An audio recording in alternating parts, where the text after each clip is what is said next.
DYFI Kollengode block committee നേതൃത്വത്തിൽ പുഷ്പൻ അനുസ്മരണം സംഘടിപ്പിച്ചു. കൂത്തുപറമ്പിലെ സമരനായകനായിരുന്നു പുഷ്പൻ.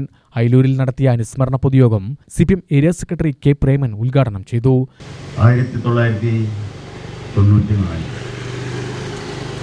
നവംബർ 25 വിദ്യാഭ്യാസ കൊള്ളയ്ക്കെതിരെ, വിദ്യാഭ്യാസ കച്ചവടവൽക്കരണത്തിനെതിരെ അന്നത്തെ UDF സർക്കാരിൻ്റെ കൊള്ളരുതായ്മകൾ നിരായുധരായ ആയിരക്കണക്കിന് വരുന്ന ചെറുപ്പക്കാർ കണ്ണൂർ ജില്ലയിലെ കൂത്തുപറമ്പിൽ ഒത്തുചേരുകയും അന്നവിടെ ഒരു സഹകരണ സ്ഥാപനത്തിൻ്റെ ഉദ്ഘാടനത്തിന് വരുന്ന സഹകരണ വകുപ്പ് മന്ത്രി MV രാഘവനെതിരെ പ്രതിഷേധിക്കാൻ തീരുമാനിക്കുകയും അന്ന് ആ പരിപാടിയിൽ വലിയ പ്രതിഷേധമുണ്ടാവുമെന്ന് പോലീസിനറിയാം, മന്ത്രിസഭയിലെ ഭൂരിഭാഗം മന്ത്രിമാർക്കും അറിയാം. അന്ന് ആ പരിപാടിയിൽ പങ്കെടുക്കുന്ന മന്ത്രി, കണ്ണൂർ ജില്ലയിൽ നിന്ന് തന്നെയുള്ള മന്ത്രി, ആ പരിപാടിയിൽ നിന്നും വിട്ടുനിൽക്കുകയാണ്.